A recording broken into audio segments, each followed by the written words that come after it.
Good morning, everybody. Welcome to Zoe's Treasures. My name's Tracy, and I'm here with my husband, Noel. He's back there doing those graphics.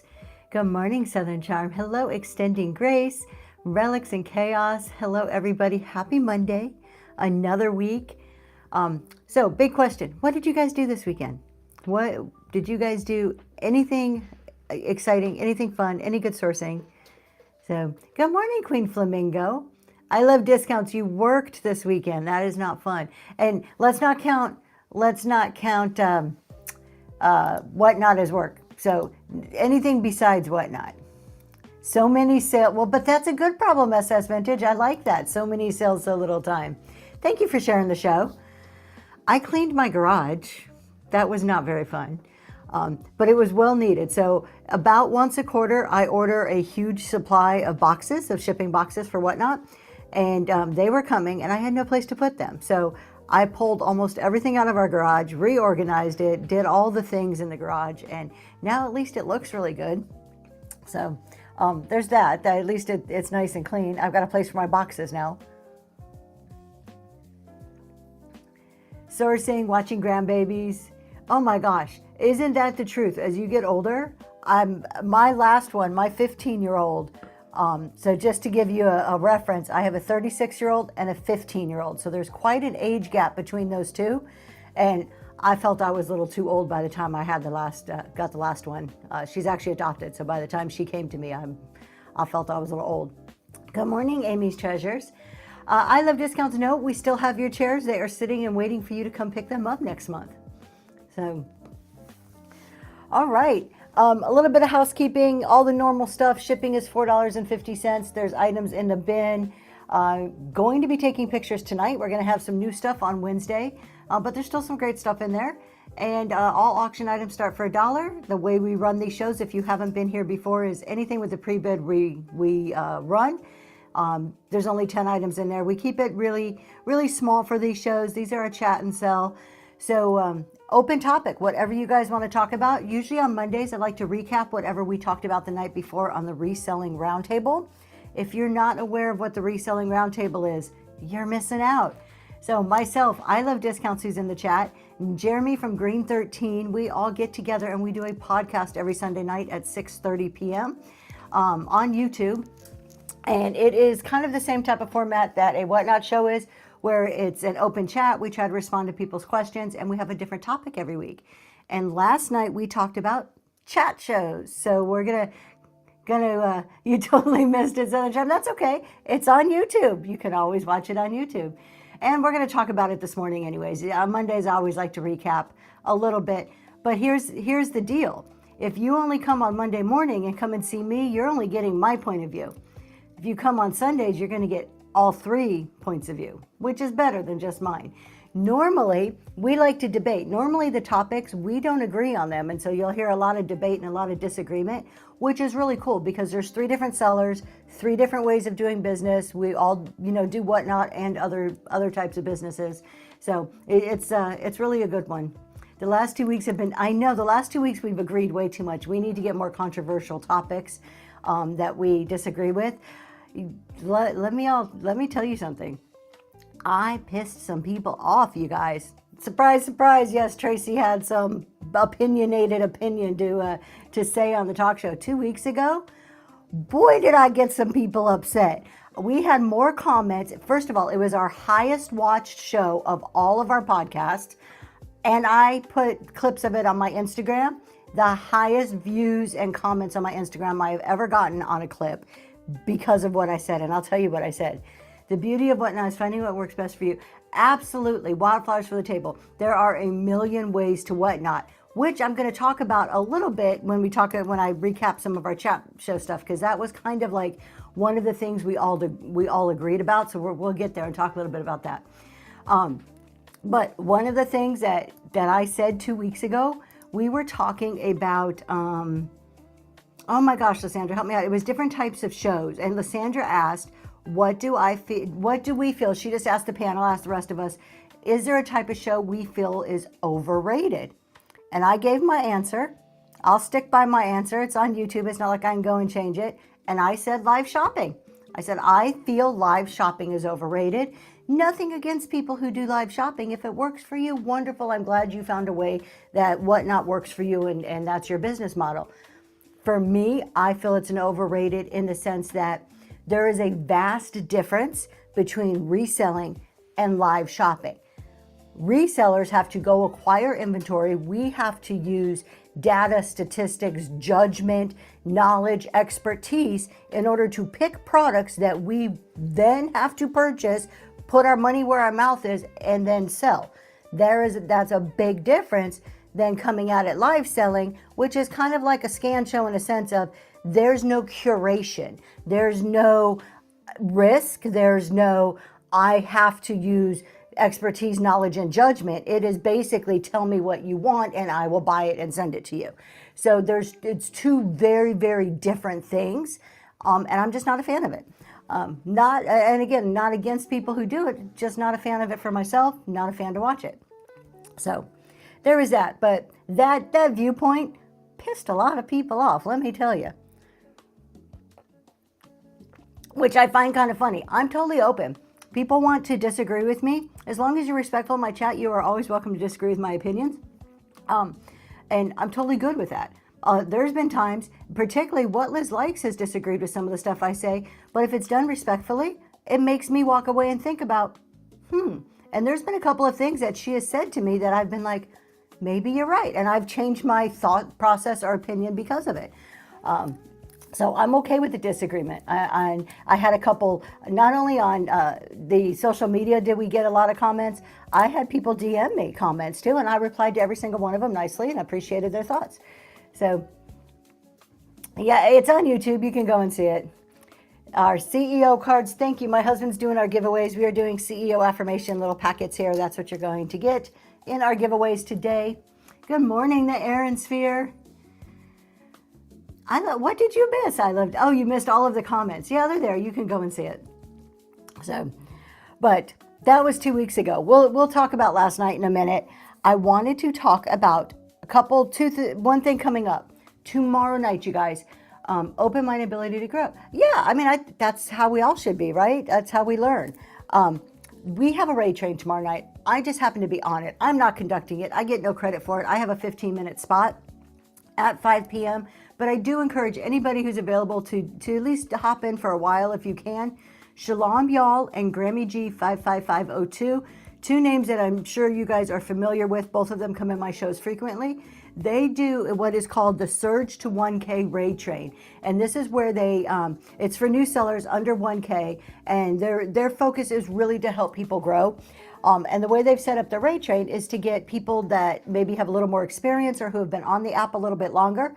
And those of us, we do a 15-minute spot and we raid into a new seller who has less than 1K. They have a 45-minute spot to try to sell. The whole goal is to help people get to 1K in the right way, not just by selling stickers, but actually selling their products, practicing being on. So I think it's a really great concept. This is the second time I get to be on there, so I'm really happy to do what I can to support those efforts. It is a great raid train. It is tomorrow night. And if you are a new seller, this is something they're doing on a regular basis. Can you tag them for the raid train? It's Shalom Y'all. We'll tag them. And Grammy G 55502. Reach out to them if you're interested and get all the details from them. And they're good people, and that's why I support it. I don't typically do very shorter trains. Hello, there's Grammy G right there, 55502. We are talking about the raid train.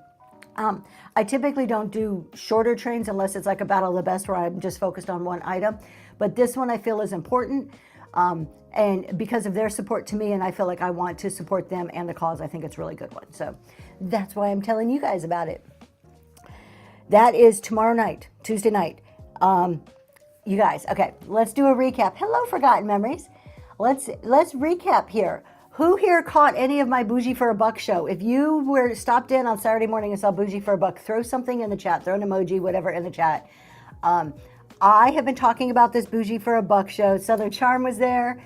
What Liz Likes, Cynthia's Attic. So the Aaron's here. There's quite a few people there. Thank you. First of all, thank you for showing up. I appreciate that. I've been talking about this show for quite a while, and this was one of those shows where I was putting my money where my mouth is. You guys know I'm a huge proponent of dollar starts.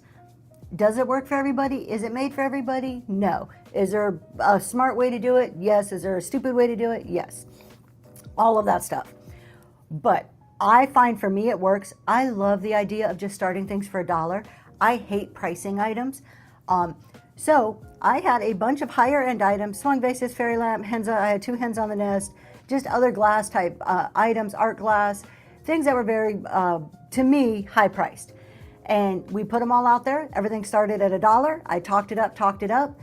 And as far as I'm concerned, it was a success. Did some items go less than what I wanted? Yeah, some of them went less. Did some go more than I expected? Absolutely. So again, when we do the dollar starts, we have to look at the average. So I would take that show as a example of how dollar starts can work and can work successfully to be profitable. It was a profitable show for me. I'm not like, oh, everybody has to do dollar starts. Medic girl, congratulations, you got that giveaway. I don't say everybody has to do it. Yeah, and Southern Charm got a great deal. She got a vase, that art glass Russian vase that was spectacular. She got a great deal. And this is the thing. When you start with dollar starts, not one thing in that show went for $1. Not one thing. Everything got bid up. Again, some items went less than what I would have wanted. Others went far more than what I expected. So when you're starting at a low start, $1 or an extremely low start, the buyers, the people in your room, feel like they are getting a deal. Who here, show me somebody who doesn't like to feel that they got a good deal on something. We all do. It's natural. Even those of us who are like, well, I'll pay for the stuff I want. You will, but you still want a good deal. Who doesn't love discounts? From I love discounts. Exactly. So when you're starting there, the people who are buying in your room feel like they get a good deal. And I know if I'm bringing a quality product, I'm going to get what I need out of it across the board on average. Again, were a few pieces, did I lose money? Yep, absolutely. I do every show. There's a few pieces I lose money on every show, but then there's a lot that I don't, and it all balances out. So it was just one of those that I'm not going to do on a regular basis, but maybe a couple times a year would be a fun show to do. So definitely watch for another one coming up eventually. But I wanted to recap that, and just because I talked about it so much, just to give an example of how that works. And if you're just joining, welcome in. My name's Tracy. This is Zoe's Treasures. Chat and sell this morning. So anything with pre-bids we run. We keep it pretty small on our Monday, Wednesday shows.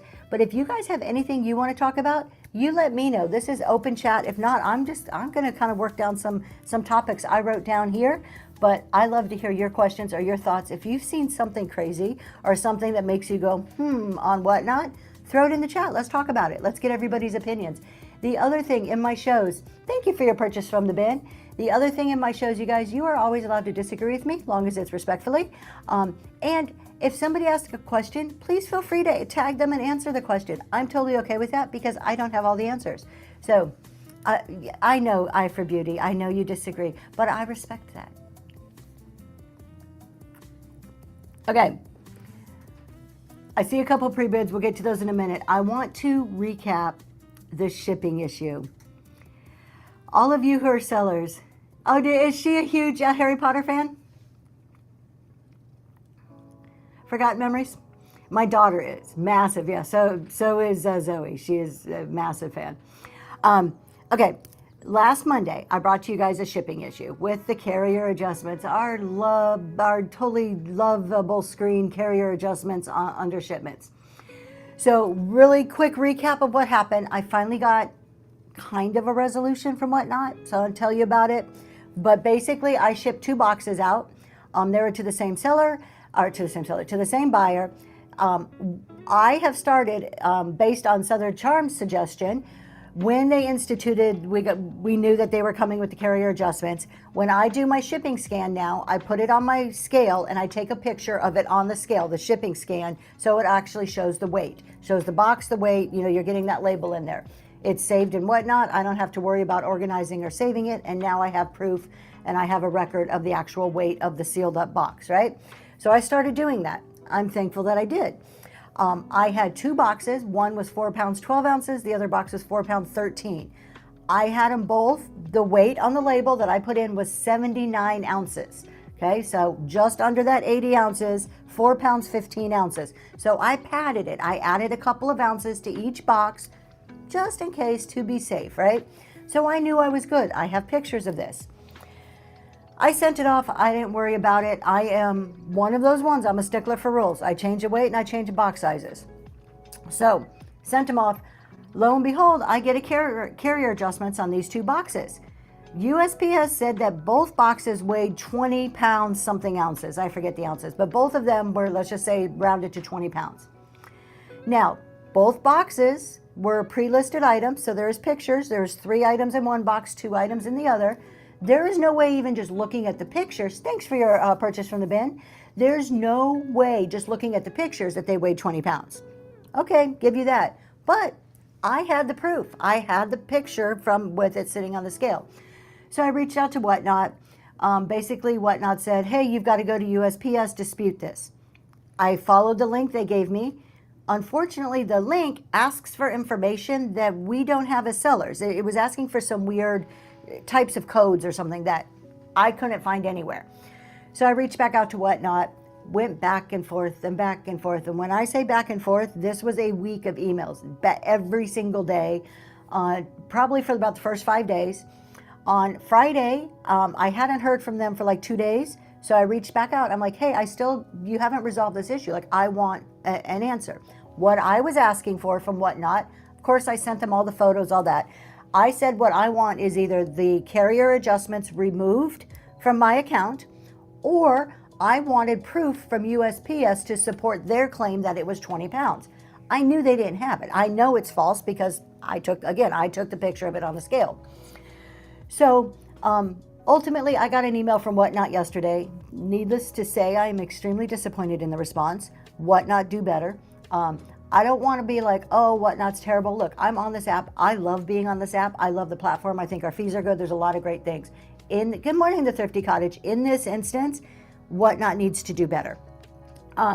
Basically, their answer was, and it's a long, I mean, I can read you the email, but it's really long. They acknowledged, they did what they're supposed to. We acknowledge you. We understand your frustration, blah, blah, blah. They said that they agree that it is very odd that there would be 15 pounds added to 2 different boxes. So they sided with me. They refused to remove them from my carrier screen. Absolutely will not remove them, even though they have admitted that they are probably incorrect. They said, don't worry about it. You weren't charged. Good morning, Kat Daniels. So they're like, well, if you weren't charged, you don't need to worry about it. We're not removing them. You don't need to worry about it. They said that there will be a process in place when we are charged to dispute them. So they basically blew me off. In essence, they blew me off. They acknowledged it. They said it was an issue, but they weren't going to do anything about it. And Liz, I wonder if it's AI. Most of you know, after you go back and forth with Whatnot, you get a little survey. Were you satisfied with the resolution? And I put no, and I put a big old long explanation on exactly why I was not satisfied with their resolution, because it was not a resolution. My being dissatisfied with this stems from the fact that I know I wasn't charged. Thankfully, I wasn't charged. And the charges were around $20. This would have been $40 of charges to me. Thankfully, I was not charged. However, that is still on my record. It is on my carrier adjustments. What happens down the road if there are other adjustments that I need to dispute, and Whatnot looks back and says, well, you have this whole history. Your history speaks against you. History matters. How we behave, how we perform adds up over time. It matters. So that's a big point to me. That's the main reason why I wanted them removed. I know I wasn't charged for it. I don't want it shown as that was my behavior or my pattern. So that's kind of a big thing to me. The other thing is, there is an evident flaw in the system that Whatnot is not fixing. Not just for me. I'm one seller out of how many? I know I'm not the only one. So I had a very nicely worded email that basically said, butt out when helping a customer who hasn't received a refund 34 days after it was due. Oh my gosh. Wow. Yeah, it just, yeah, it's not always about the money. It read like AI. I think this one read like AI too because all the keywords were there. We acknowledge your frustration and we are so sorry. And like all the right keywords were there. Um, it, there just wasn't a resolution. And I was really, really hoping, honestly, last Monday, while I was frustrated by it, I was very positive and hopeful that Whatnot would step in and do the right thing. And I really feel that they didn't. So that's where we're at. I wish I could. I was really hoping today I can come with better news about it. I don't know what more to do besides all of us being diligent and watching what's going on and reporting it and disputing it every single time. That's the only way. The squeaky wheel gets the oil. Is that the we all need to speak up when something isn't correct in a sense like that, because if Whatnot just hears from Tracy, they're going to be like, yeah, that doesn't matter. But if they hear from hundreds of people about a problem, then they may want to fix it, right? So keep an eye on your carrier adjustments. Maybe no way to do anything about it yet, and that's why they are not enforcing it. Maybe it's negotiating on how, possibly the bird theory. So I think you're onto something there, absolutely. Excuse me, because they did say that they are working with USPS on these types of issues. So they did say they're working with them. What really concerned me with it, though, is that if USPS, and maybe this isn't even a Whatnot thing, maybe this is a USPS thing. Ash and Guild, I'll tell you in 1 second. If USPS is going to put in different initiate discrepancies, they should be providing proof. They need to provide proof of something. Why? Could USPS just willy-nilly say, oh, no, that box is this, that box is this? Why is Whatnot not requiring some type of proof or documentation to support what they're charging me or you or anybody else? That's the problem there, is there has to be some support. Whatnot is blindly accepting what USPS says with nothing there. And now what Whatnot's going to do, what's going to happen is, when these carrier adjustments actually start hitting our ledger, we have to go fight it with USPS. I'm sorry, there's a problem with that. If you are requiring me only to use one mail service and I have to go through you to use that service, then you need to have my back. You're the middleman. You stuck yourself in the middle of it. Now you need to represent me. That's what our fees are paying for. That's what our 8% goes for, is representation as an app. So my opinion, that's where I'm at. Aaron's Fair said, I had an adjustment because one of mine was underweight, scanned by USPS, and it was, oh, that's crazy. Based on your advice, I scanned all packages on the scale. Awesome. Reclaim Vintage, awesome. Ash and Guild, what we're disputing is I had carrier adjustments that were incorrect. I've been going back and forth with Whatnot for a week. Basically, they won't do anything about them. Luckily, there's no charges, but just everybody my advice, take it or leave it, do what you want with it, is pay attention to your carrier screen. Definitely reach out to Whatnot and do the proper disputes anytime you need to. It's the only way it's going to change. That does worry me that it was underweight, because, so you put in 7 ounces and it was 4. It does worry me that if they're also going to adjust down. That's the first I've heard of it, Aaron. Where on the app? You find it, Cat Daniels, on your shipping screen. So I don't know if you can see it on a phone, but on a computer, go to Seller app, and then there's your shipping on the left-hand side. There's a little shipping part. Click there, and it's one of those options. There's like a little drop down. I know another seller that overweight was reported. Carrier adjustment screen change. Ours is still April. Goodness. 100% USPS. I caught them multiple times yourself, weighing or charging, including my postmaster. Yeah, it has to be. Look, they're human too. And I'm not like I'm trying to hold USPS to this high standard. I just want it to be correct. And if there's a mistake, I want it to be fixed. The exact same thing that we would expect from any other service-oriented business. It's the exact same expectation. If we're going to start getting charged for under, I do not want this rumor to get out there. I do not want to cause panic. I'm only going by what I'm seeing in the chat. That is worrisome. I do pad mine. I pad a couple of ounces on every single box. Why do I do that? Because my scale may be calibrated slightly different than USPS.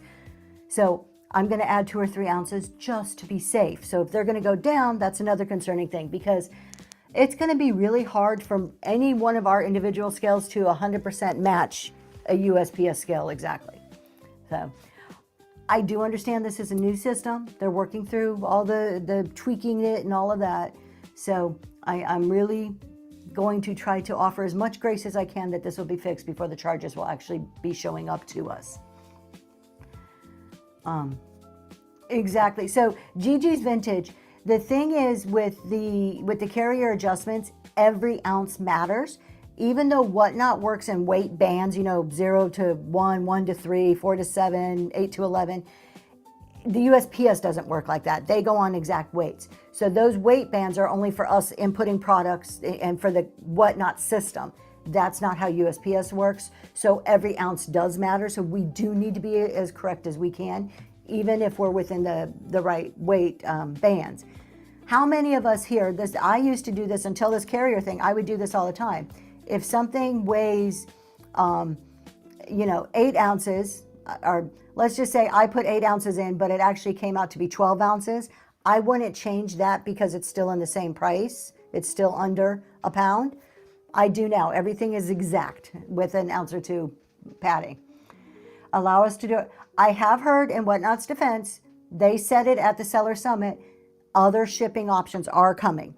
They said it, they didn't give us a time frame, and I know we've heard this for 2 years now, but it did sound like it was very imminent that those were coming.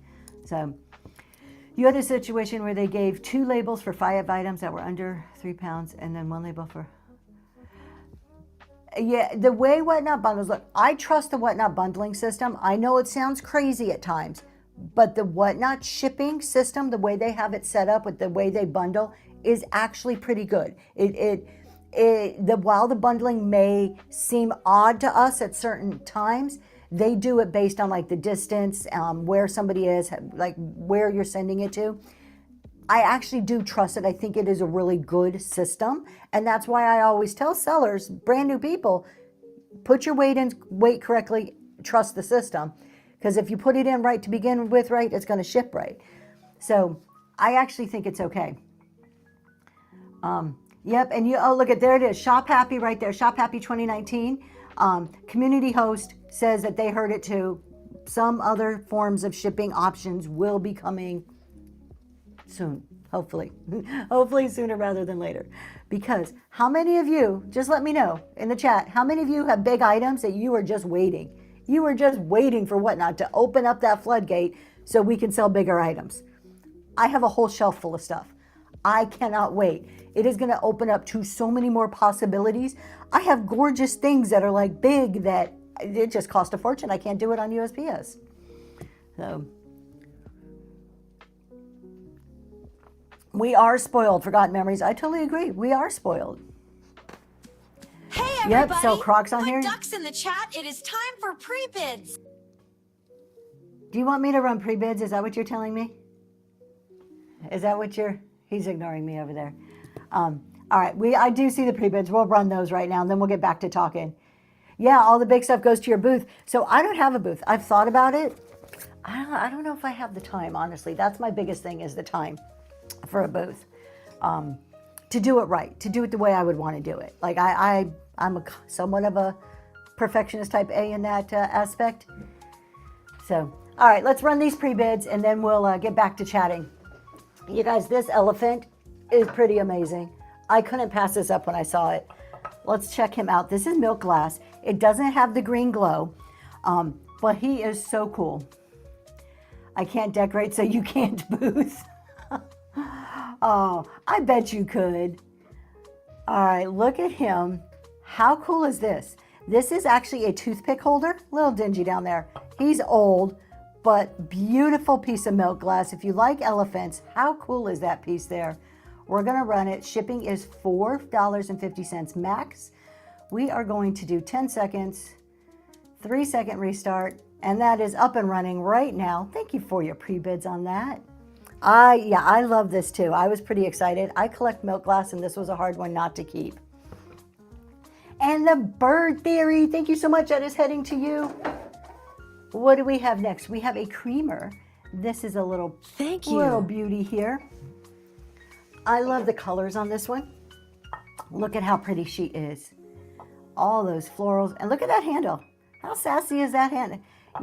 Can you want to take me out? I hate the bubble. Y'all, I hate the bubble.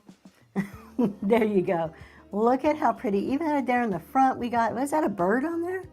I think it's just florals, but let's see who makes it. I have no idea. Your guess is as good as mine on this one. And that's running right now.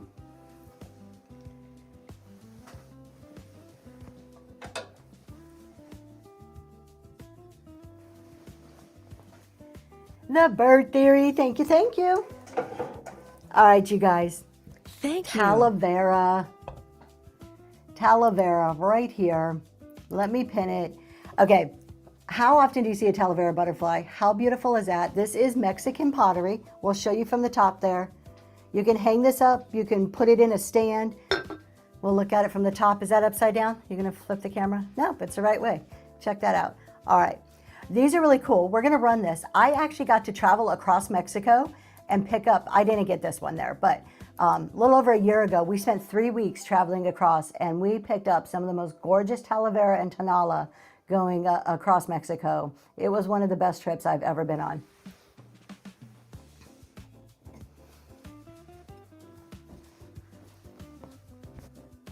Southern Charm, congratulations. All right, we have three more arms, 2 or 3 more. Okay, you guys, for some reason, this reminds me of San Francisco. It does not say San Francisco. I have no idea why. It just reminds me of San Francisco. But you have the little butterfly here. It is a planter, a little dirty. Somebody has used it for its intended purposes. And it is Shawnee pottery. So it says Shawnee there on the bottom. So it's a really cute pottery piece. We'll turn it around so you can see exactly what you're getting there. It looks like it's a butterfly on a log. I love the effect of this one. So adorable. And that is running right now. I do not know why, but for some reason, it just, maybe it's the coloring. And you see a lot of like pottery in this color on Fisherman's Wharf in San Francisco.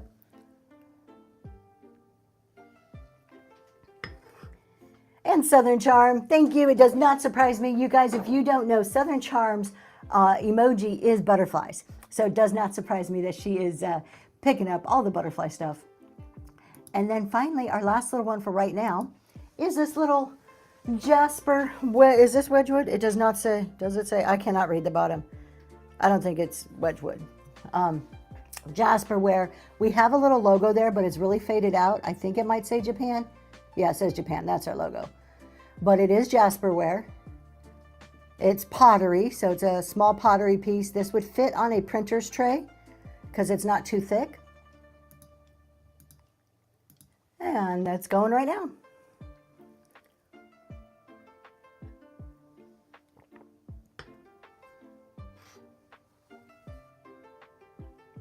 And the Bird Theory, thank you, thank you.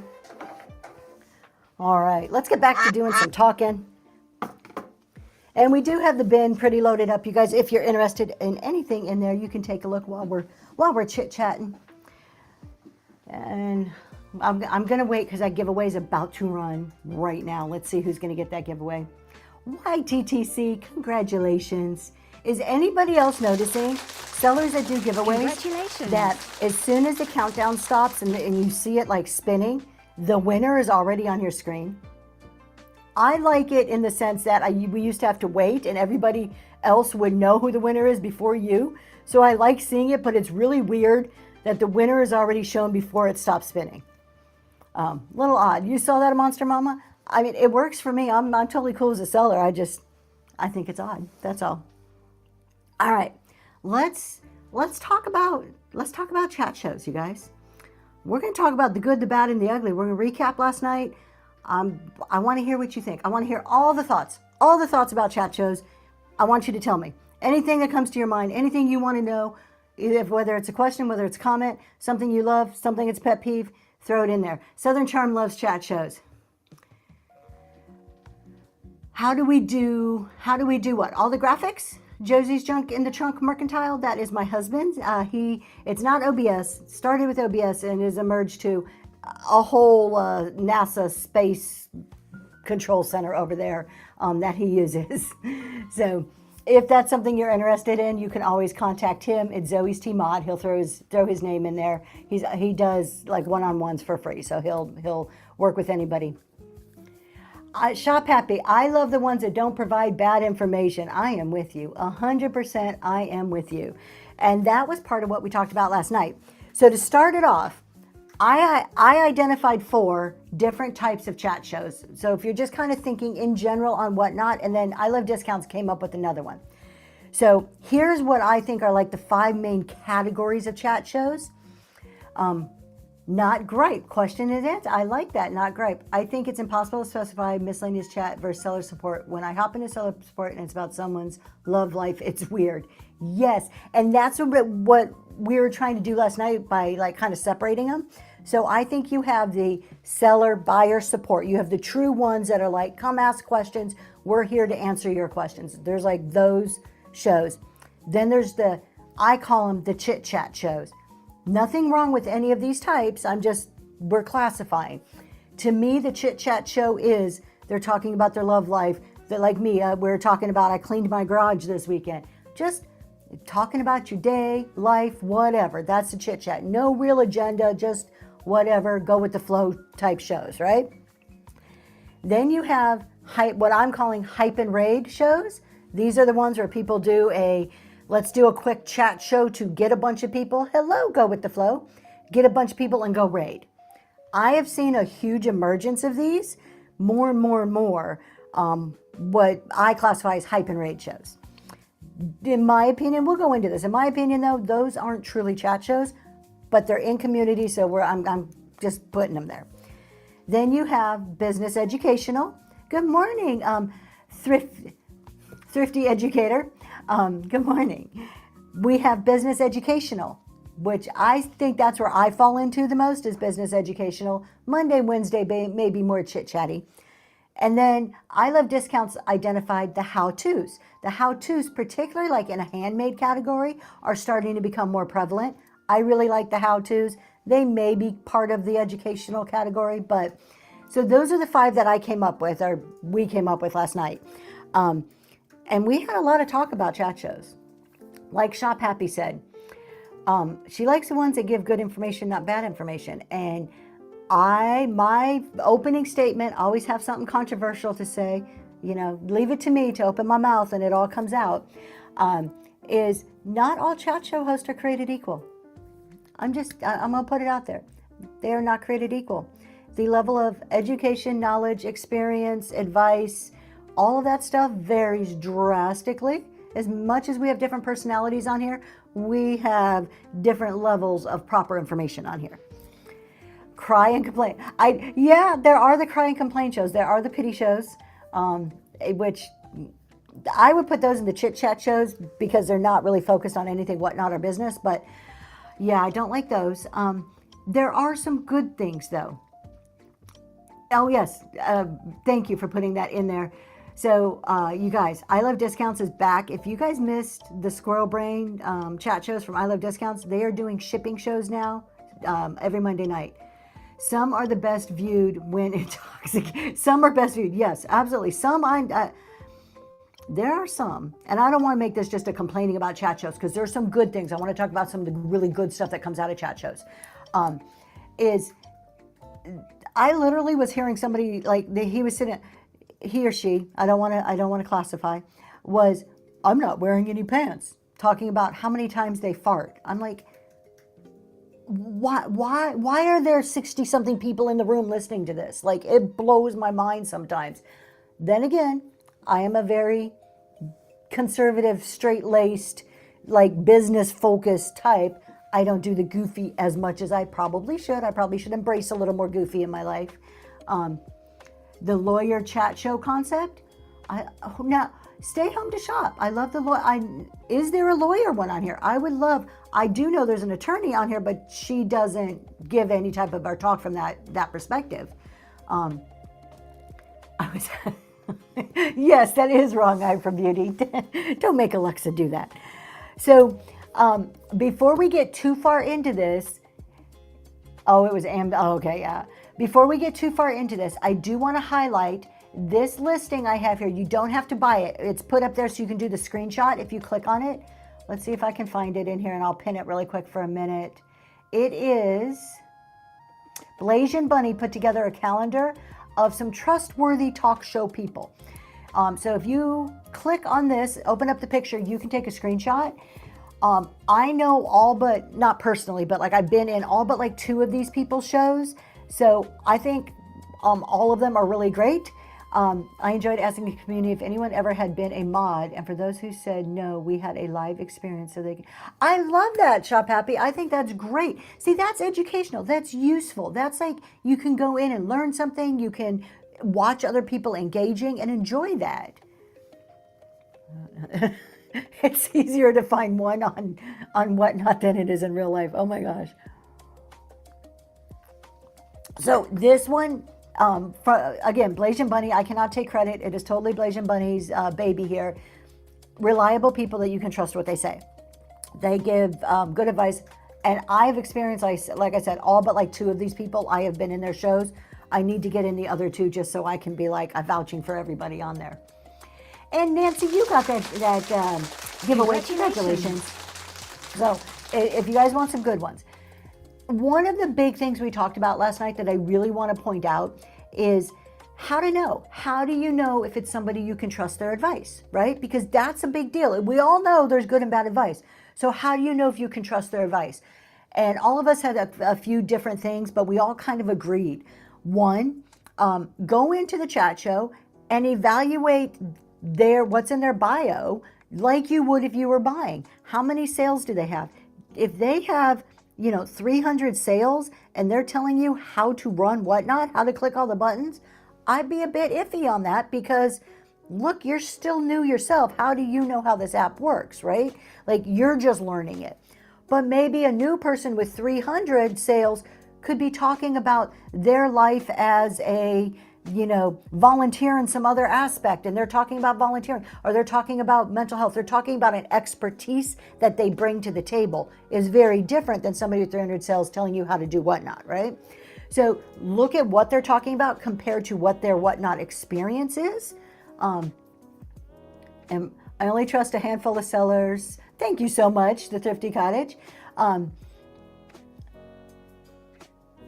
Yeah, do your homework and then check it again. So look at their sales, look at their reviews.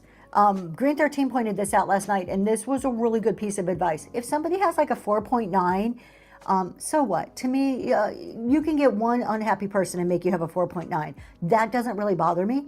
But if you have just a handful of sales and you have a 4.8, that means you screwed some stuff up. That means there's some issues there. So why would I want to take your advice?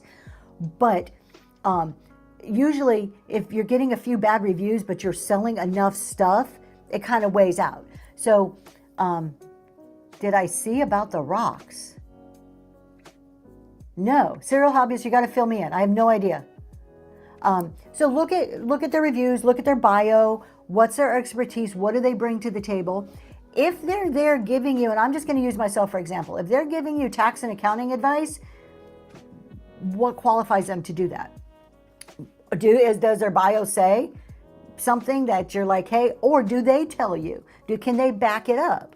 The next thing is, and this is for everybody, feel the vibe and feel how they respond. People treat terms of service like it's a hidden document. It's easy to find the info you need. There you go. Yeah. There is a seller who was shipping rocks instead of orders. Oh, well, I'm glad they got banned. That is awful. And look at my perspective is that 99% of the people on Whatnot are good, honest to God, hardworking people trying to make the best of their business.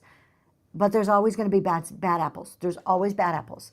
So, and that obviously is a case of a bad apple. I honestly believe in giving as much grace as possible, and I really think that the majority of people on Whatnot are here to do good. It's like anything else, yep. So some of the other things I think you can do that really are very, very telling for if you're getting good advice or not. Look at what's in their bin. Are they breaking terms of service by what they're selling? If they have buy me a coffee, buy my dog a treat, and then they're giving you advice on how to Whatnot, I personally would be cautious of that.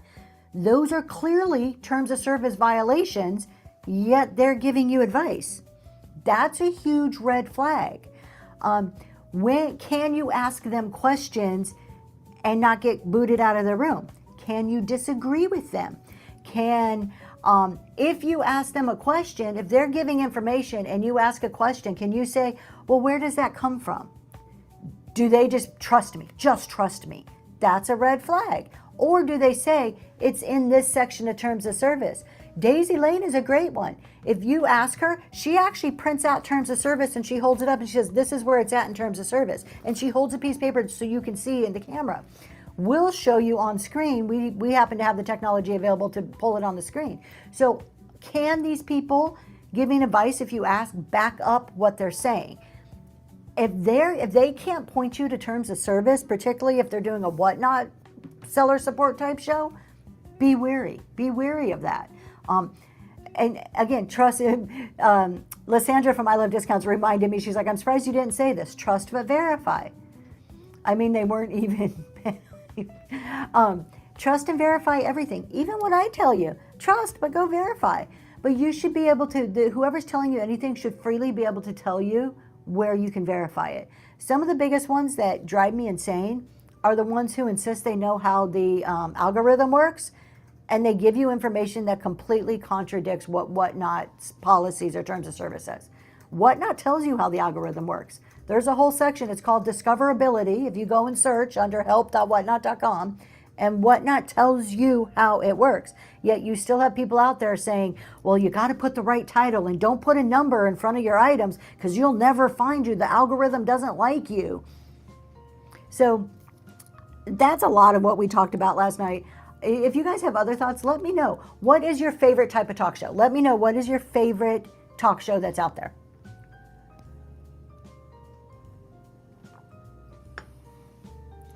Mine is business. I like the business education talk shows. Those are the ones that I like to go to. Nobody? Y'all are quiet. Y'all must be busy. Getting ready for work or something this morning? I get zero response, you guys.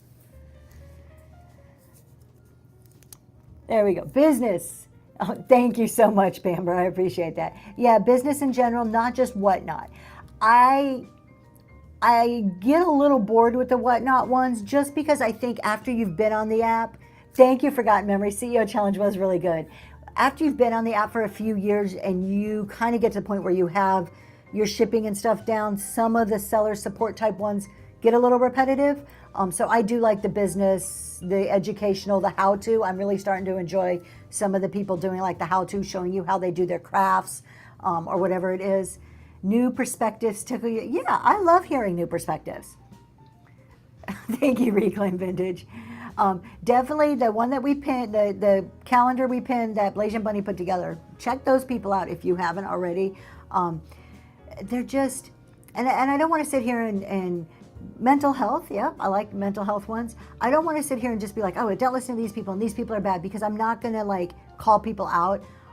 I just caution that there are red flags to watch for, so that even as a new person, you can start to distinguish good and bad advice immediately, even before you have to start digging in. Laurel Grove, congratulations. What Liz Light says, I'll watch anything if I like the way the info is presented.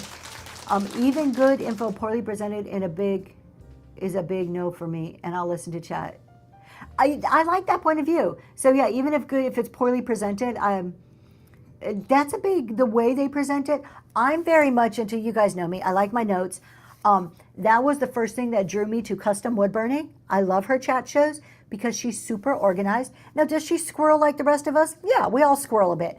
But she's always like, and that was like one of the first things that I ever was like, ooh, I like, look at, she keeps referring to her notes. She's like, let me get back to my points.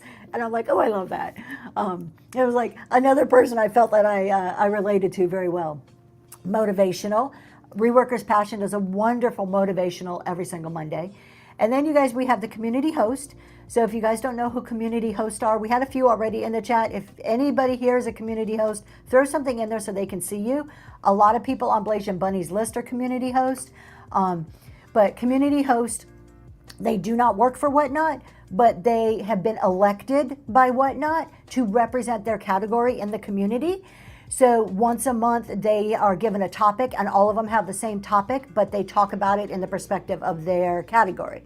So if they're talking about shipping, somebody in the clothing may talk more about how to ship clothing. Somebody in vintage may take those same talking points, but customize it more towards a vintage perspective. So they're talking about the same things. Shop Happy right there, community host.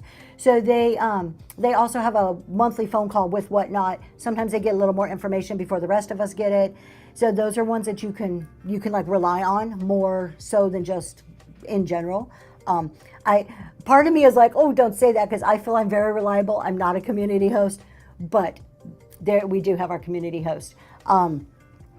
What else did we talk about last night? There was quite a bit of information going on out there. So any thoughts that you guys have? Oh, I know what we talked about. I am going to throw something out there that's kind of controversial. I would love to hear what you guys think. You do have to watch it. Who's a community host in vintage? Laura Grove. I'm probably not going to remember all of them, but Hodgepodge, or is she estate? Sassy Vintage Chick. Tacos and Roses, are they vintage or are they estate storage? They think they're storage. House of Coop, thank you. Yeah, please help me out. If you guys know and I'm not answering, please put it in the chat. Totally okay for anybody to answer any questions in there. Oh, well, you're very welcome. And the community shows aren't just for sellers. Like, they're for everybody. There's a lot of good, like, again, there's a whole mix of information. I Love Discounts said they saw somebody who was teaching how to do plumbing. I Love Discounts, who is it that does yoga? Somebody does a yoga show every morning. Miss Vivian does yoga every single morning. There is a ton of variety out there. Michelle's Deals. Is YouTube algorithm recommending your podcast to the right audience? I have no idea. Stay home to shop. That would be a husband question. He's shaking his head yes. He is saying yes. He thinks so. Noel is our tech behind everything we do, not only for my show, but for YouTube. He is the one who organizes, does all the techie stuff. And speaking of tech, next Sunday on our YouTube, we are talking technology. We're talking about going from the basics to the more advanced. Not necessarily the how-tos, but various aspects of what do you need to run a good show, what's the bare minimum, how can you get fancy with it. So we're going to kind of cover all of that A to Z on tech next week is our topic. All right, let's talk about, I was looking for my notes. Let's talk about my controversial thing that we talked about last night. How do you all feel, and be honest, because I know I sell them and it's totally cool. How do you feel about sellers who sell coaching, mentorship? I sell books, guides, PDFs, service type stuff.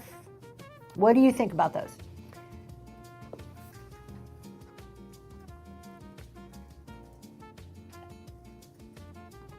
And honest opinions. It's okay. I'm not going to be hurt. Laurel thinks it's fine. Anybody else have thoughts on these? Totally down for it. We're good. Most people are kind of like, okay. I do not like people that sell profile reviews. The Lost Ledger, I'm with you. I'm with you. It's kind of you're 2 steps ahead of me. I think it's kind of where we're going here. I think it's great. Run your business how you want. I would never buy the book. There you go. Natural state of high. Yes. Some are preying on new sellers with pricing and easily found info. That is my gripe with it right there. Depends on the seller. Price too low to be high quality. I think many are priced too low to be. Oh, that's interesting. Stay home to shop. That's a really interesting thought. And I like that. I'm glad that you said that, because I purposely price mine low because it drives me crazy, the exorbitant prices that some of these sellers charge for their guides or PDFs. Don't sell stuff that could be found for free. Hallelujah. Thank you so much. Do not sell stuff that is in terms of service. I have a problem with that. But that's me. There's no rule against it. Let me be very clear here. Most of the sellers selling all of this stuff are following the rules. There is nothing technically wrong with what they are doing. They are following Whatnot rules, doing their business, following the rules. We cannot fault anybody if they're following the rules. Okay? I think where some negative feelings come into play, private coaching, yeah, that there's some, it's not this black and white thing. It's okay, there's a line here, you follow the rule or you don't. They're on the side of the rules. But then we talk about just kind of the, maybe the ethical or the feeling or the vibe of it. That's a big gray area. And when you're charging exorbitant amounts, and I'm talking hundreds of dollars to read a bio, or, you know, here's how you can fix your bio, or to do a coaching, or to sell PDFs, and you're using your status, either your wings or I've made this much money, so I'm an expert and you should listen to me. To me, that gets on predatory behavior from a seller to new buyers. That's where I become very uncomfortable with the practice. So kind of going back to stay home to shop's point, I've purposely gone the other way, trying to provide high quality information at an affordable price for everybody versus crappy information at a high price.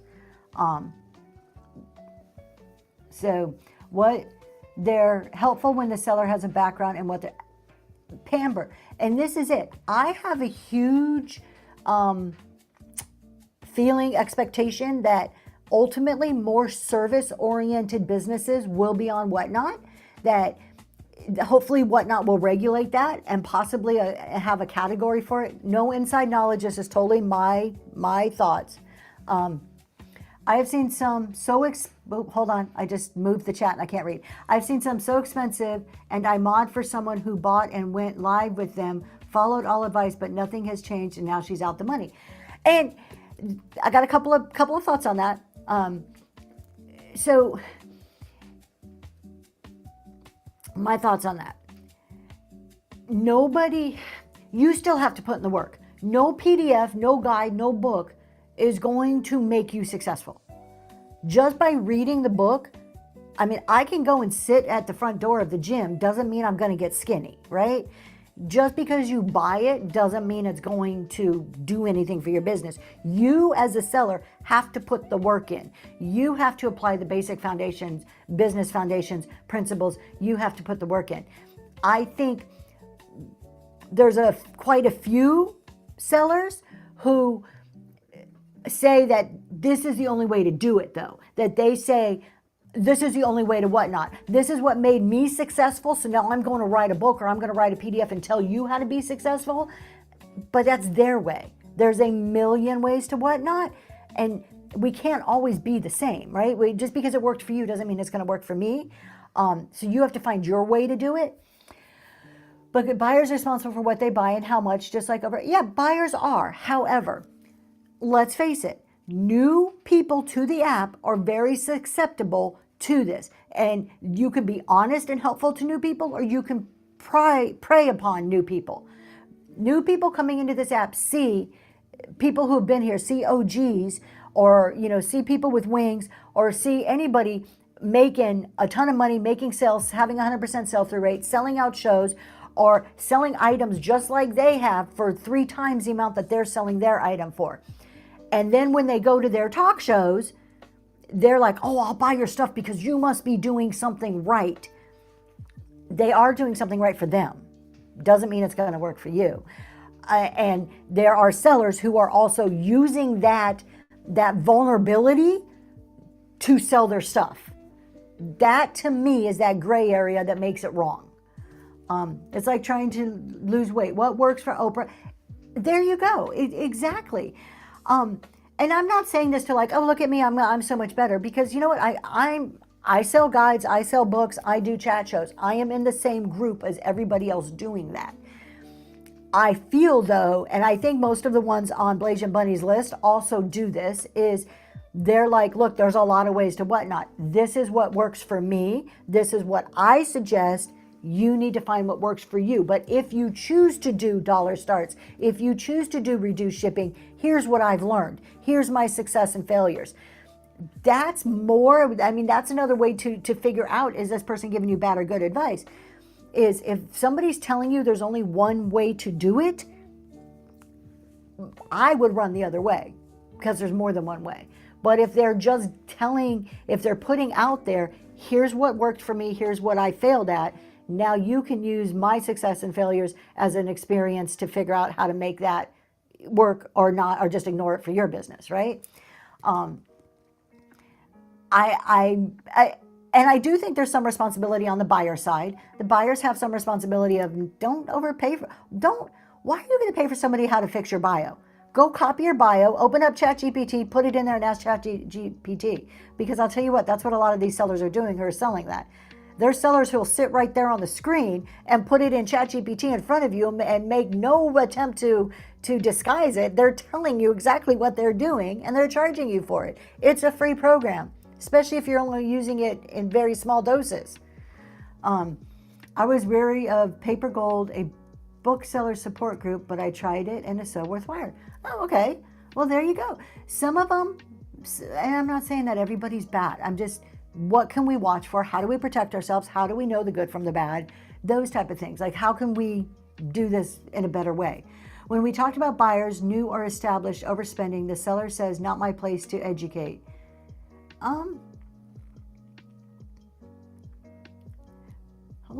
not sure if I understand what you're saying. When we talked about buyers, either new or established buyers, overspending, the seller says it's not my place to educate. Same thing?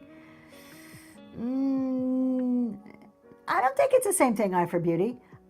I think, because, again, I mean, I maybe the value, again, the buyers determine the value on anything. If you feel that 10 PDFs are worth $100, you go for it. That's $10 a PDF. If you feel that's a good value, do it. I would ask the people selling all of this, do they give you anything for free? Can you test before you buy? Most places you could test before you buy, right? You could, when you're buying clothes, you can go in and try it on, make sure it fits before you buy it. When you go to buy a car, you could test drive it before you buy it. You know, a lot of places you could test before you buy. On Whatnot, it's kind of iffy, right? So the people selling books, guides and stuff, are they giving you anything that you can test before you invest hundreds of dollars? That's something to look for. Don't tell a buyer. Yeah, don't. And y'all let me know. Am I way off base at thinking spending hundreds of dollars for PDFs that it's predatory behavior on new sellers? It's okay to tell me I'm wrong if you feel that I'm wrong. I'm totally okay with that. I feel it's predatory behavior and it shouldn't be allowed. Here's the other thing. This is against terms of service and this is prevalent on the app. Sellers establishing services outside of the app, you can do that all you want.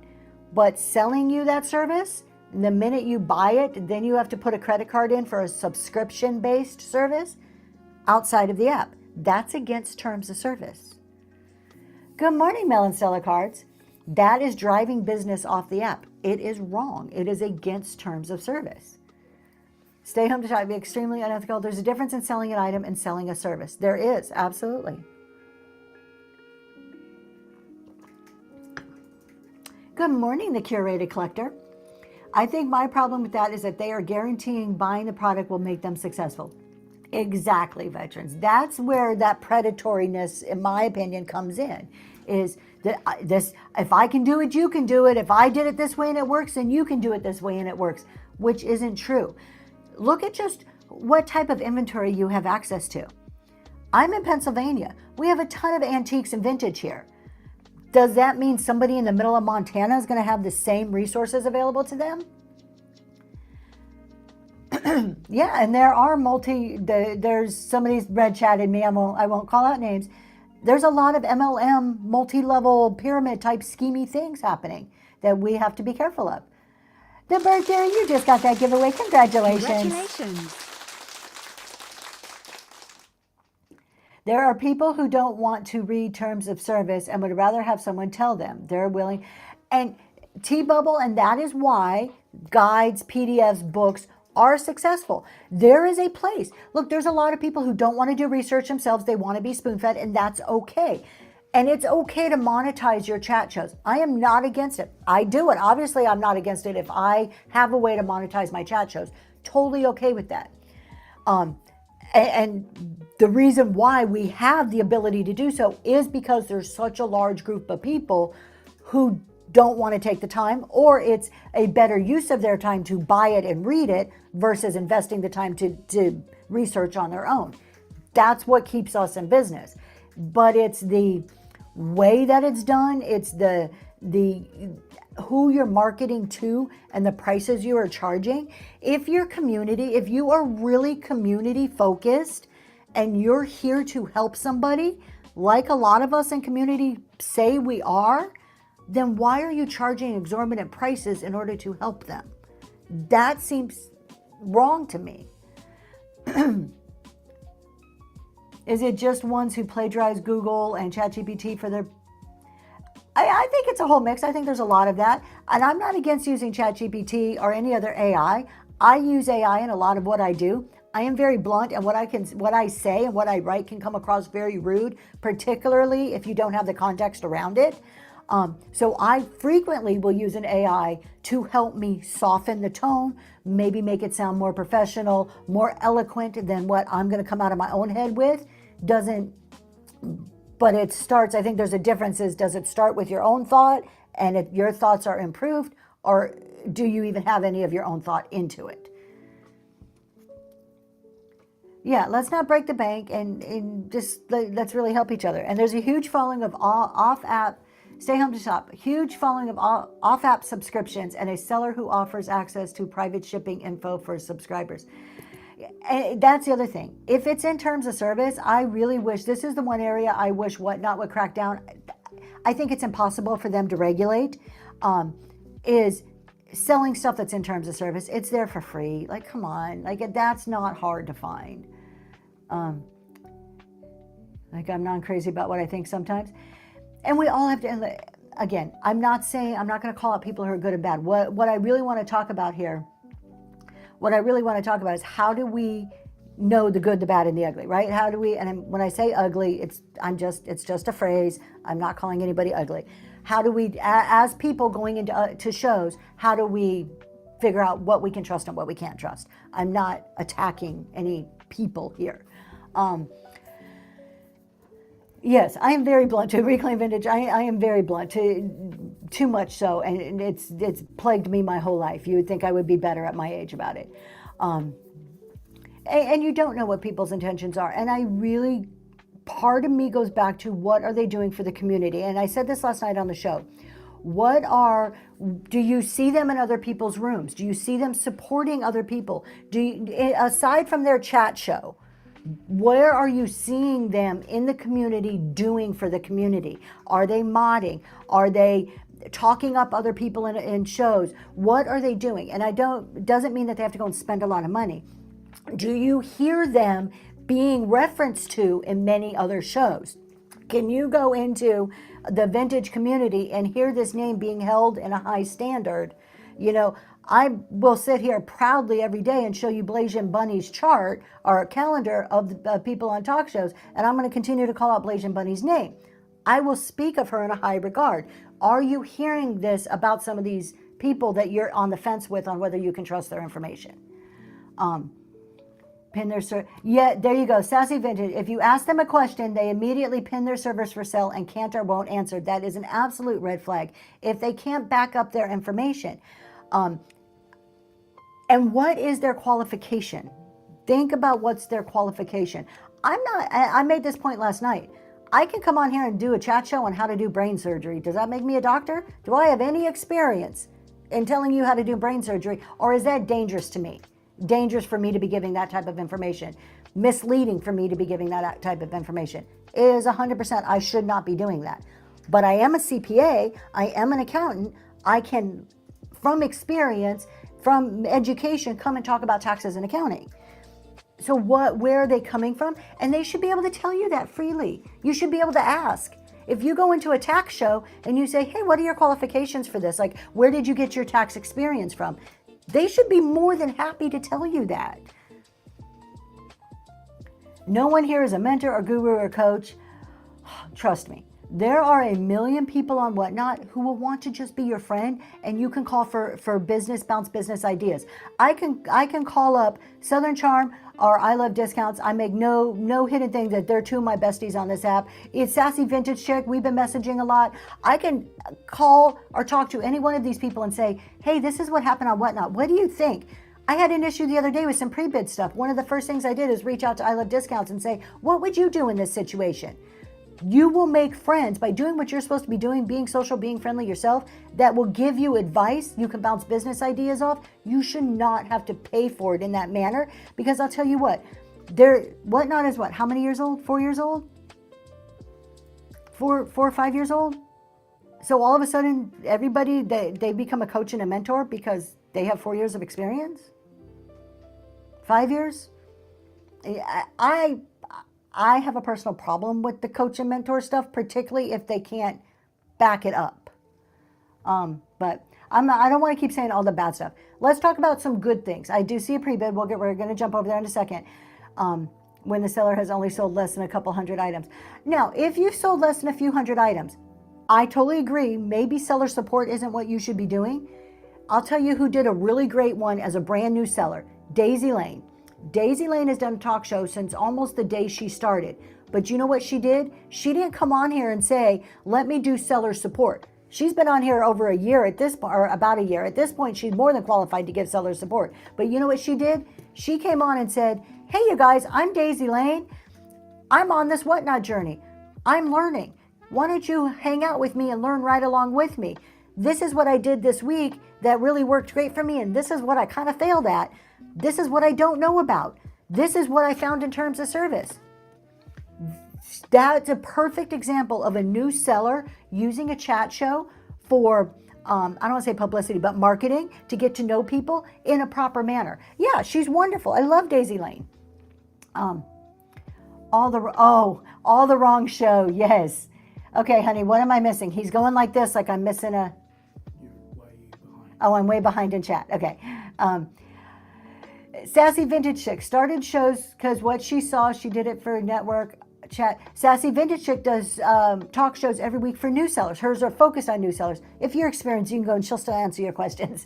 But yeah, Melissa, Daisy Lane did it to track her journey. There are ways for brand new sellers to do chat shows that aren't seller support, and you can still accomplish the same things. But some of the benefits, I'm trying to say this in the right way, some of the benefits of talk shows, because I don't want to just focus on what people do negatively. When I first started my talk show, I'd be 100% honest. I did it because I wanted to get better known on the app. I was hoping I would start a talk show, people would find me, and then they would come and buy from me. It was all marketing. It was all to get more, people bookmarking my shows, more people coming to my shows, more people buying from me. That was the whole reason. It has now morphed into something far different than that, but that's why a lot of people start, and that's totally okay to do that. Some community shows are about the human connection and the human algorithm, 100%. And they're fine to be, and I think new people, particularly new people, that's how you should harness the value of a chat show. Let people get to know you. Once I sign up to start selling, is there a deadline on when I have to start my first show? If there is a community host that maybe knows the answer, I don't know the answer to that. It's been so long for me. There's no deadline. You can start whenever. The only thing is that Whatnot sometimes offers certain incentives and bonuses if you start right away. So if you wait too long, you're going to miss out on those bonuses, on incentives. That's a good answer there. I would suggest you go to help.whatnot.com and type in selling. I have been a part of a few Facebook Whatnot pages. I've been seeing a lot of form fillers. What are those? How do they win buyer giveaways? Great question. So form fillers, by law, when there is a giveaway going, it has to be open to every single person. So when a seller does a buyers only giveaway, people who are not buyers can click on it and follow the link and fill out a form in order to enter. That is federal law. So those are form fillers. A lot of sellers, not I say a lot, there's a handful of sellers that will do buyers giveaways, and if somebody who's filled out a form wins it, they get very bent out of shape that that person didn't buy from them, but they won their buyer's giveaway. Easy solution, don't do a buyer's giveaway. If you're going to get bent out of shape, that somebody who maybe didn't buy from you won your buyer's giveaway, don't do a buyer's giveaway. It's a really simple solution, but that's what a form filler is. It is federal law. This is also the reason why this is so important. I know we're getting on different topics, and it's totally cool. This is the reason why it is so important in any type of giveaway situation on Whatnot that you are using, wherever it is, the Whatnot tools, and not doing it on your own. It is against terms of service to do it on your own. You must do giveaways through the proper Whatnot mechanisms in order for it to meet all of the proper rules and regulations. Yeah, they took their time to go and fill out. There's nothing wrong with it. They're following the rules.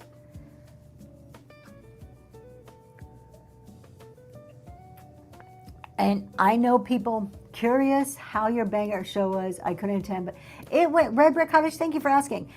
It went wonderful. It went really good. It was a profitable show, which is, that's what we want at the end of the day. I was saying earlier, some items went for a little bit less than what I wanted, but a lot of items went for far more than I expected them to go for. So again, when you're doing dollar starts, we can't look at item by item. We have to look at across the board and look at averages. I was very happy with the way the show turned out. So, form fillers aren't evil. Prism House, congratulations on that giveaway. Form fillers aren't evil. That's like calling people thieves for eating samples at Costco without buying. Exactly. Form fillers are they're following the rules. Don't we want people to follow the rules? Isn't that what we get mad about, is people not following rules? I have no problem with form fillers. Here's the thing. If you only want somebody who's a buyer to get something extra, don't do a buyer's giveaway. Go buy your stuff and drop stuff in buyer's boxes. There you go. You can't advertise that. You can't tell people they're getting a free gift. But behind the scenes, you can drop whatever you want in a box, and now you've solved your problem and you don't have to complain about form fillers. Yep, the form filler could have been in there for an hour. And how do you know that that form filler hasn't been lurking for quite a while in your shows, maybe multiple shows? Now they've won something from you, and they're going to see what a great packer and shipper you are. And that's going to be the thing that pushes them over the line to come back and buy from you. I don't like the bad attitude about form fillers. I think it's that negativity needs to go away. There's so many. Oh, Swamp Chick, you just want to get me in trouble today, don't you? Bless the chat, give you listings. There is nothing wrong with them technically on Whatnot. They are perfectly legal on Whatnot. They follow the rules. My personal opinion, and I am going to preface that this is my personal opinion, I think they're a waste of time and money. I think there's a gray area there on what's ethical and what's not, and we all have our own moral beliefs on where you fall within that gray area. I think that some of these that are exorbitant amounts of money, if you're going to pay, and I'm just going to take an expensive one. If you're going to pay $100 for a Bless the Chat in order to have your name put in a box for 5 minutes, would you not be better taking that $100 and buying a couple banger items, or doing your own giveaway in your own show where you're selling and people can actually experience what you bring to the table versus seeing your name in a box? The other side of this is, I did sponsorships for a while. Mine were very cheap. I think we charged $10 for a $5 card. At the end of the day, I made like 60 cents on the thing or something. So I did them for a while. I personally stopped. I did them for like 4 shows because I felt that my word meant more than somebody paying me. I didn't want to only promote the people who paid me. I wanted to promote people that I felt were worthy of promotion, and that was my reason of stopping. A part of that was too, I want to say I heard a Reworker's Passion say something about, you never know who's going to buy that. And somebody did buy one of mine, and this was the last time I did it. Somebody bought a sponsorship in my show, and I went to their bio and I cringed the moment I read their bio, because a lot of stuff in their bio was so against my personal beliefs that I had a very hard time promoting them, but yet they paid me to do it. And that was the end of it for me. At that point, I'm like, this isn't going to be for me. And so to add to that, one of the ways that we like to promote people and to drive our audience to check out other people is to do something like this. Well, who's he going to bring up? There we go. Shop Happy. So this is how we try to promote people is, you know, if I say somebody's name out loud, one, I'm not going to ever say a name out loud in a bad way. It's because I believe in that person. It's because I could vouch for the person in some way, shape, or form. So, and definitely Shop Happy is one of the good ones. Lemon Tree says, the problem I'm having with the seller I talked to, I decided to do one more show before okay. Well, I would be very curious to hear what you final outcome is. You had dinner with her? Yes. Sassy, it was way too little time, way too many cool people. Couldn't fit everybody. We missed so many people. So there was quite a few of us at the Seller Summit, and honestly, there just wasn't enough time. Speaking of Seller Summit, you guys, I am doing a PA meetup. It is coming. Reserve the last 2 weekends in September. I am talking to venues now, trying to nail down an actual date with a venue that is affordable. It is going to be somewhere around the Harrisburg, Gettysburg area, but we are doing a PA meetup. I will keep bringing more information as I, solidify stuff. He's great, Gretchen. He's great. Yes. And speaking of Green 13, he is going to be at the PA meetup. He has agreed to be one of our speakers. The meetup that I'm going to do, and not against anybody else's meetups, but it's not sponsored. This is totally, we're just a bunch of us are going to do this. And his better half, I haven't got to meet his wife yet, but I would definitely love to. It's going to be kind of structured. So we're going to have like an opening session. We're going to have some breakout groups, and then we're going to have a closing session, lunch, and then free networking for the afternoon.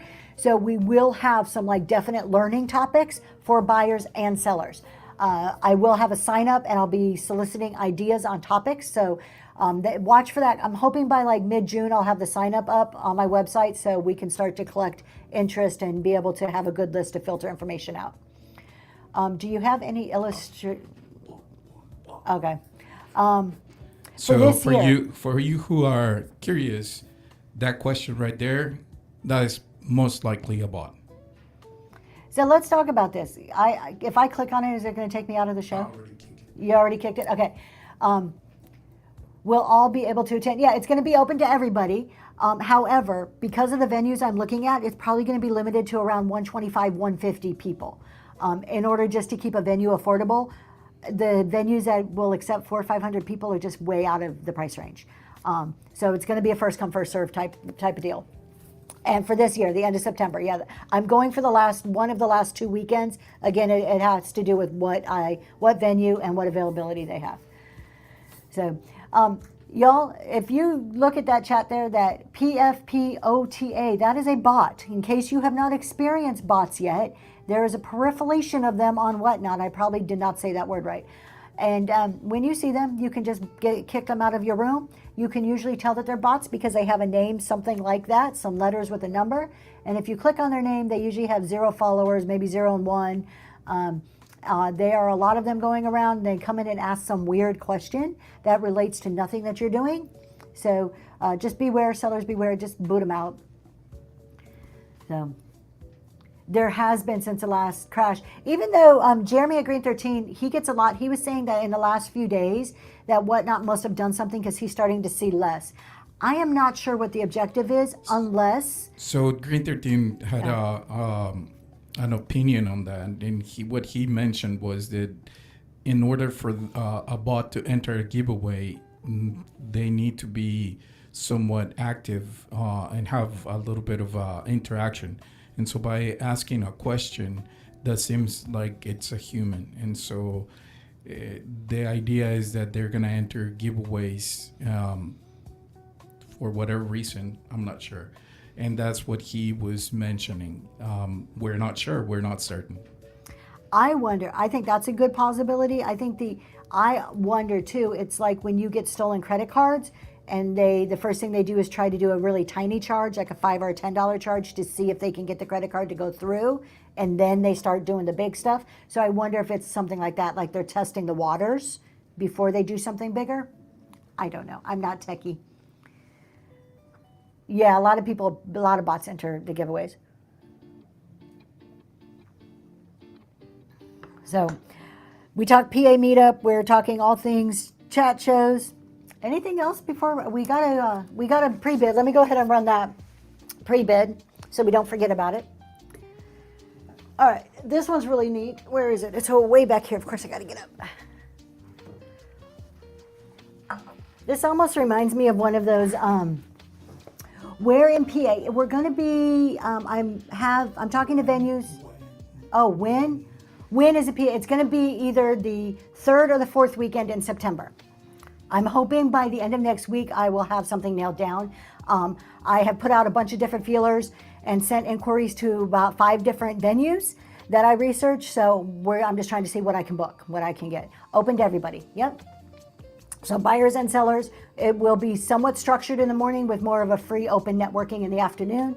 I do want to supply a lunch. There will be a cost for it. I am trying to keep the cost very minimal, like somewhere between $20 and $40. I'm trying to hit more towards the $20 a person just to cover the venue and the food cost. So that I'll tell you more as I get to know. I do know Green 13. Oh, maybe you can fly up. That would be awesome, Southern Charm. Green 13 has agreed to lead one of the breakouts. We don't know topics yet, but we'll get there. I would love to have as many people as I possibly can there.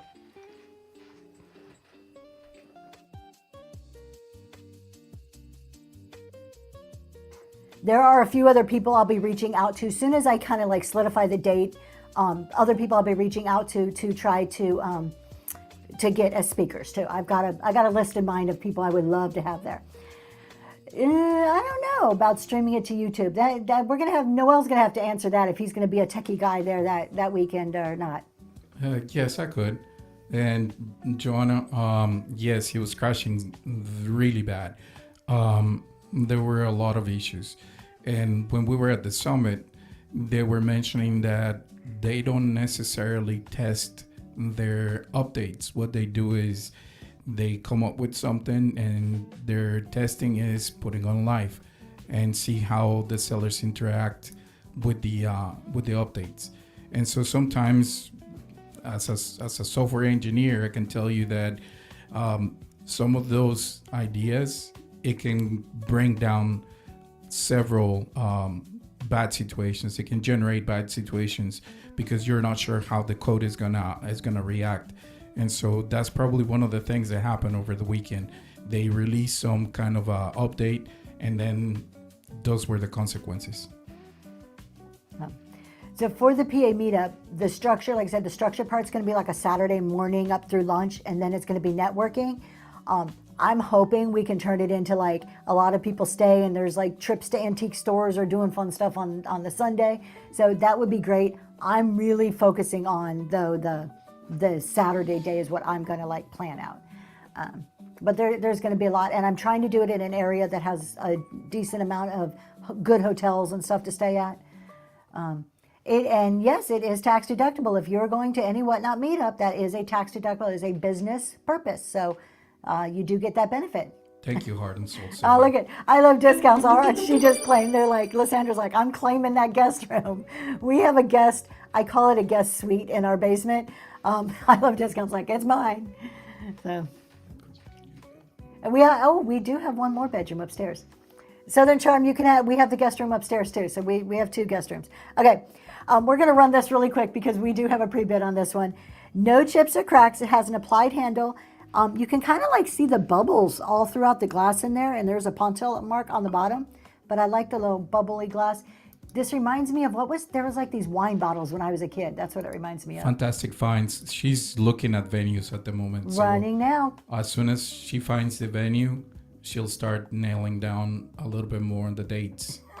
Mama, you'll come sleep in the tub.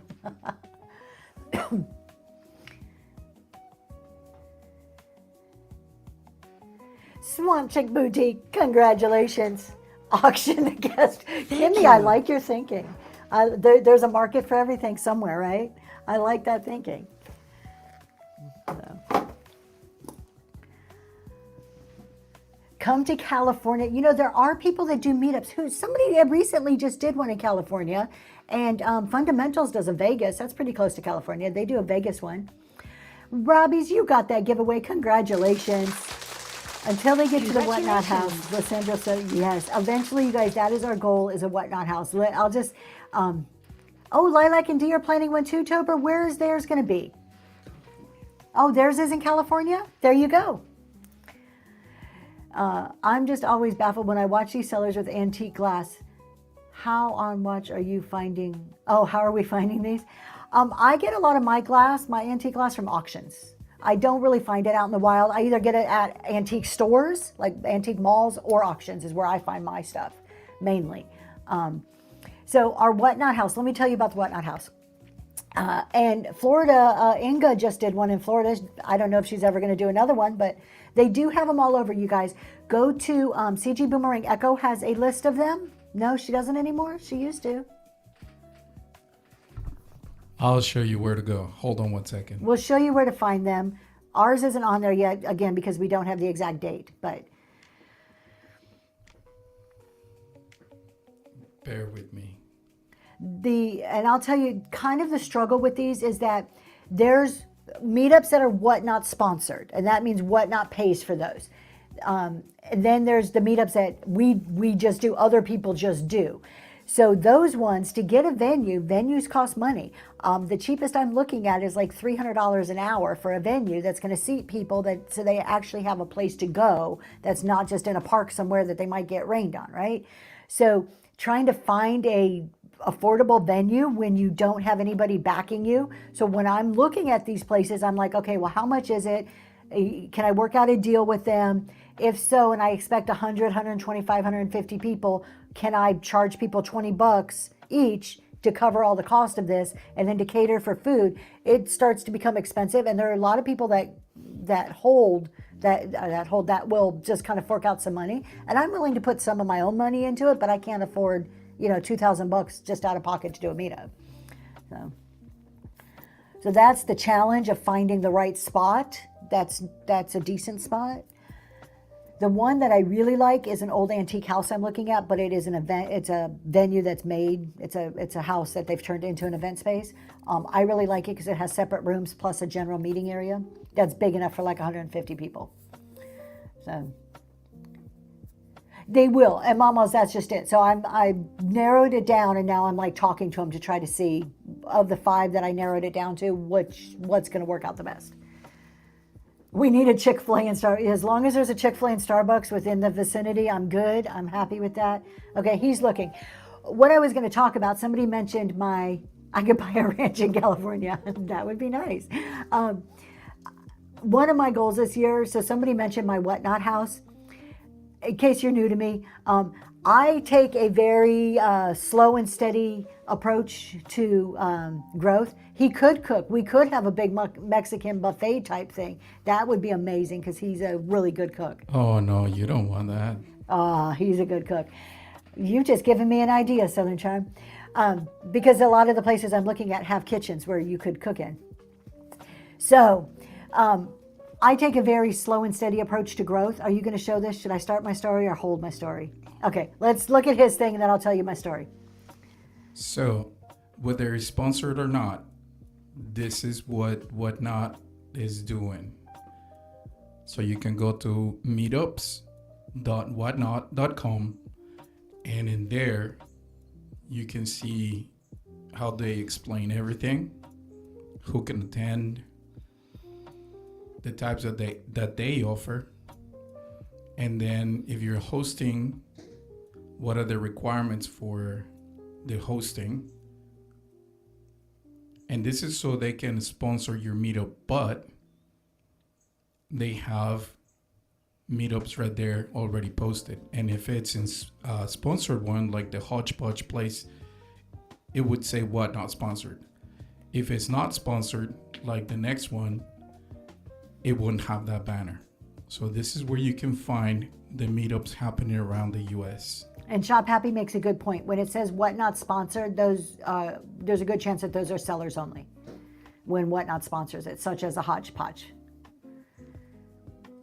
But there you go. That's how, hopefully we'll get ours up there soon. So, and I'm going to use my website as like a sign up, like a hub.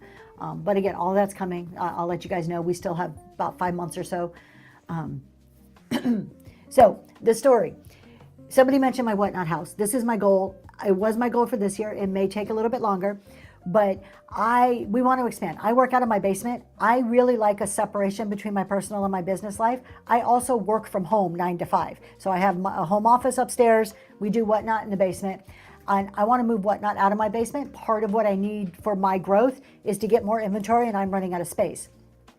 I looked at commercial properties. I've looked at warehouses. I've looked at like office type spaces, retail spaces, storefronts. I've looked at all of this. In commercial space, one, you have to sign, we can have a barn beat, that would be cool.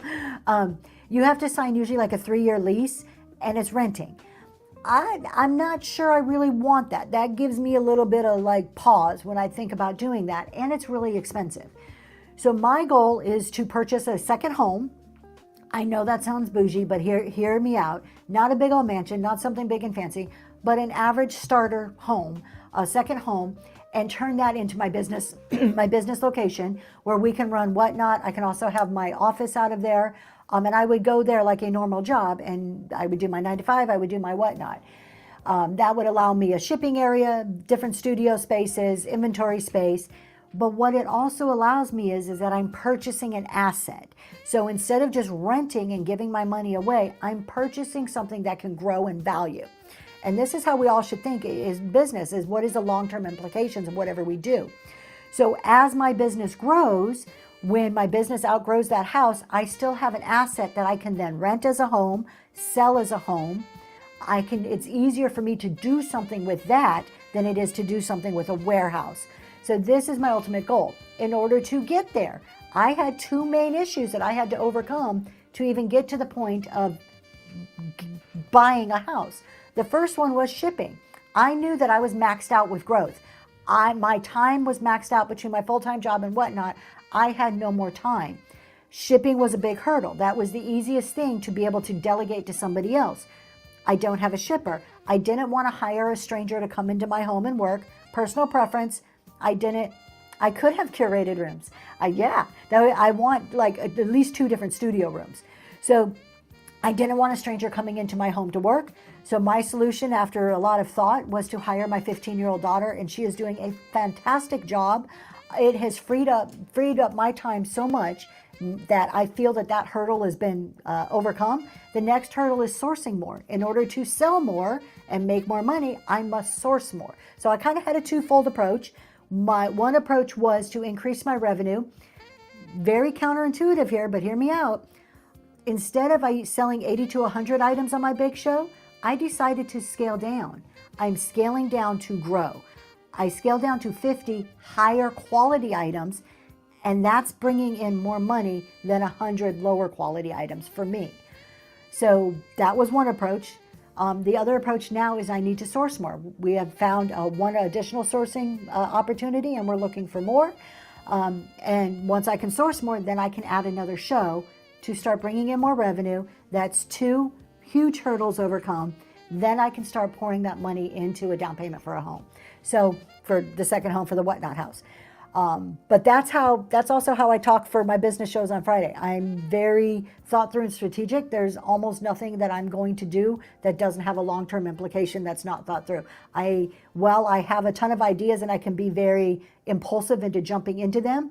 There's usually thought through implications of them. So, but that's the Whatnot house, because when somebody says it, it's not lost on me that it sounds very bougie.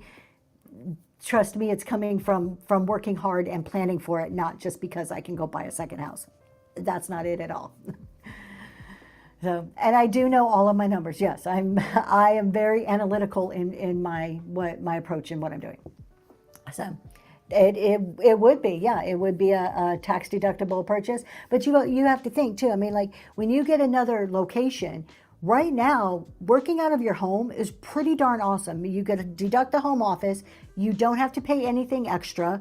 There's no extra utilities. All of this stuff you're already paying for just because you live there. when you think about growth and you think about going into another location, it's either rent, mortgage, utilities, insurance. There's a lot more expense. Maintenance, what if it has grass or snow removal? There's a lot more. Upgrade it and avoid capital gains. Can you sell? I could sell a business home. So, and that's the other thing, that if I kept, no, the only reason you can avoid capital gains, what is it called? A 1029 exchange? I'm not sure if I got the numbers right. There's an exchange where if you sell a business asset within 90 or 120 days, it's been a while since I looked it up, you can buy another similar like kind asset in its place, and you're pouring that money into the next one and you're avoiding gains on it. So there is, when you own an asset, there's a lot more flexibility and leeway to it versus renting an asset. 1039, is that it? 1039? Possibly. It's been quite a while since I researched that. That's not a common thing that I'm dealing with. But yes, there is. So anyways, that's the ultimate plan. That's the Zoe's Treasures growth model.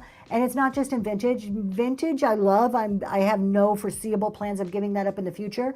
But I am drastically increasing my accounting, tax, business focus in other areas outside of Whatnot also. So there's this year, 2026, is my foundation year.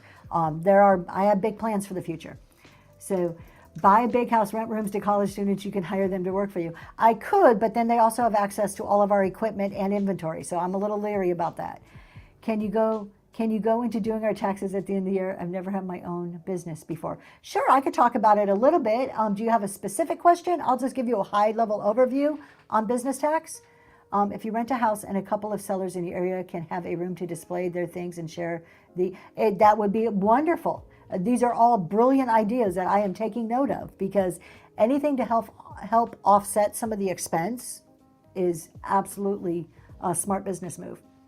So relics and chaos. Business taxes, you guys. Let's see how many people. I have 70 people. How many people are like, yes, taxes on a Monday morning? If you are a sole proprietor, which most of us are, we're just coming to this business. Sole proprietor files a Schedule C, that is just a form that is attached to your 1040, your personal tax return. That Schedule C tells the IRS all about your businesses. It's broken down into a few main sections. It starts with the revenue. And an LLC. You want me to talk? I'll give you my LLC speech in a second here. So it starts with your basic information, name, address, social, all the easy stuff. Then Don, congratulations on that giveaway. Congratulations. Then you have revenue, where you're going to list all of the money that you made. Yes, all of it. All of it counts.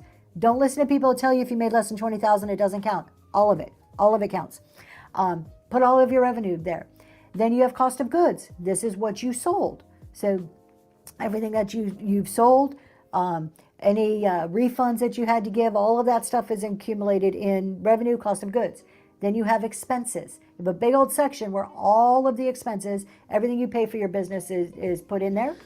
At the end of the day, after you do all of that, revenue minus cost of goods minus expenses, you get a net profit. That is what you were taxed on. You were taxed on the net profit. Some people have a loss, and that's okay too. So at the end of the day, that net profit, you are then paying self-employment taxes on and federal withholding taxes. That number transfers over to a line on your 1040. And it's calculated in with the rest of your personal taxes. That is a very high level. If you are interested, you could check out my YouTube. Over tax season, every Friday night, I still do a tax show, but recently, and they are on YouTube, I actually walked through a Schedule C, line by line by line. So each week I would take a different section. So if you haven't filed your taxes, that's something you can look at it. LLC pass-through. So Jennifer, and to answer the LLC question, somebody else said something about an LLC. LLCs are serve a purpose, and there's reasons to have one, reasons not to have an LLC. If you are on Whatnot, you're gonna hear people telling you, oh, go get an LLC. If you get QuickBooks, if you're surfing online, if you're looking up accounting software online, you're gonna see a bunch of ads telling you to get an LLC. Please, please, please, for the love of God, do not just go and get an LLC because some seller told you to. An LLC is a separate legal entity. I'll touch on S Corps too because they're a good strategic move. It's a separate legal entity that comes with its own set of rules and obligations. there's a few main questions, and this is all I'm going to go into because this can get to be a very dry subject. But before you set up an LLC, I would highly suggest talking to a financial advisor, a CPA, and or an attorney. These are some of the questions and considerations that they'll ask you. They're going to want to see past financials. So if you haven't been keeping your books, why are you even considering an LLC if you haven't been keeping your books? Do that first. They're going to ask for projections, future financials. What do you project to happen? What kind of assets do you own personally? What kind of assets do you own in the business? Do you currently have partners? Do you plan to have partners? Do you have employees? Do you plan to have employees? Those are some of the questions they're going to ask you. Those are the big ones. What are your goals for your business? What do you sell? How much liability, Jennifer touches on liability, how much liability is your business open to? Think about it like this. I sell vintage decor out of my home. I mail stuff. I don't have a lot of liability. If you're maybe doing health and beauty or food that people are putting on their bodies or ingesting into their bodies, you may be creating a higher level of chance of being sued because of something like that. So all of that, there's a lot of factors and considerations that are taken into the consideration to do an LLC. The biggest misconception is, while an LLC will protect you in liability, you will hear people tell you, get an LLC for two reasons. They're going to tell you, we'll go through right here, legal liability and tax purposes. Yes, an LLC is a legal entity that separates your business assets from your personal assets. That is only true if you treat that LLC as the respect it needs. Over the top of your LLC is what they call a corporate veil. And I know I'm getting a little technical here, but basically if you do anything that you treat that LLC like it's not a separate entity, you can pierce that veil and you lose your legal protection. So you need to know what's going on. You need advisors to make sure that you're doing it right. Benefit, so that's the main benefit, is the legal protection. Also, if you're hiring employees, putting other assets into the LLC so that you're separating them, those are some of the benefits. Tax-wise, for a single member LLC, you by yourself as an LLC, you fill out the same tax form as a sole proprietor. There are no separate tax benefits. Do not get an LLC because somebody says there's so much more you can deduct. There's a lot of stupid people out there too. They give you bad advice. There's not so much more that you can deduct. It's the same tax rules. Let's see. I also have employees. The minute you hire employees, when you start to hire employees, that's when it starts to make sense. So again, there's reasons to and reasons not to. Being a sole proprietor, selling on whatnot, does not instantly tip the scale to create an LLC. There has to be legit reasons why it makes sense. Please don't even start the process. Some of those out there will charge for even starting the process. Exactly. And it's something you can do for free. Now, an S Corp. So you start as a sole proprietor, probably an LLC is the next step. Then S Corp comes in after that. Now we're talking, you're making probably, $100,000 or so net profit a year, maybe a little bit less than that, but you're pulling out 40 to 60 of that profit in a salary type to yourself around those numbers. Again, there is no set line. This is in general. Everybody's situation is a little bit different.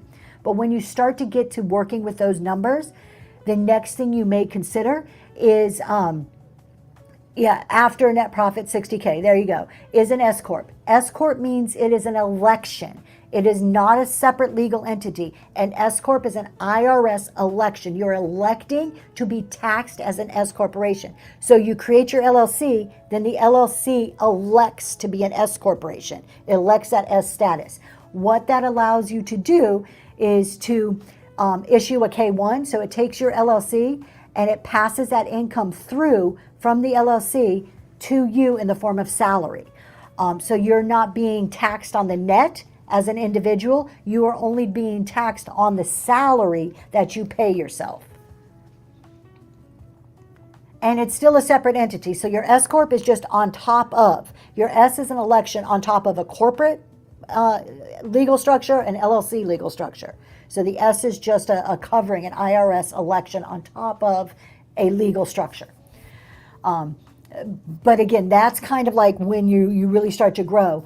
Things with an S Corp that allows you to do a little bit more. You can have A little bit more partners. It does limit to no foreign partners. So there's some give and take to everything that you do, but you also have the requirement to pay a salary. So if you can't afford to pay yourself a reasonable salary, not something chintzy, a reasonable salary, you're not at the point of needing an S corp.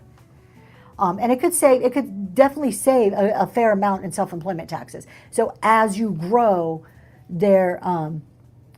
who would be a partner? He's asking me a question. Okay, so as you grow, there's ways to scale legally that make sense to save tax-wise and to protect yourself. I'm too type A to have partners. So, and there you go. So when you're an LLC and it's just you, if it's just me, Tracy, as an LLC, I still file the same tax return. I still Schedule C. When I get a partner in my LLC, now I file an LLC tax return. Now I have a whole separate tax return for my business and a separate tax return for myself. And S Corp is a separate tax return. So as you expand and grow, your tax and your legal implications grow with your business. This is why it's so important to start to establish relationships with trusted people, such as a CPA, financial advisor. I'm going to tell you why a financial advisor is so important, and an attorney. Yeah, my husband's given me another little thing to tell you guys here too.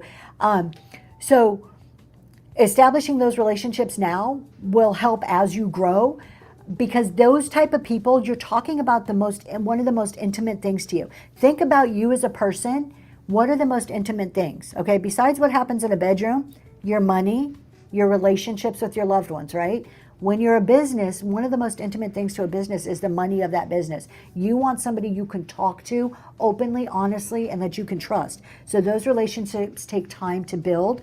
You can interview financial advisors, CPAs, and attorneys like you can anybody else, and find the one that fits with you. And the reason I include financial advisors in there is because the one thing that most small business owners forget about is that someday you have to retire. You need somebody to help you establish a proper retirement plans. And I know you're like, oh my God, this is a whole lot. I can barely make money after my cost of goods. But if you are growing to the point of needing an S Corp, of establishing LLCs, you want to start talking retirement plans, and you need somebody who's versed in that and knowledgeable to help you set that up correctly.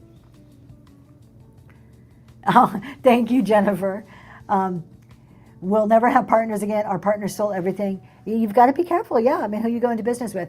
The other thing on LLCs, I just want to make something, because this is a very common occurrence on Whatnot. If a husband and wife goes into business together, me and my husband, Zoe's Treasures is under my name. It's still a Schedule C.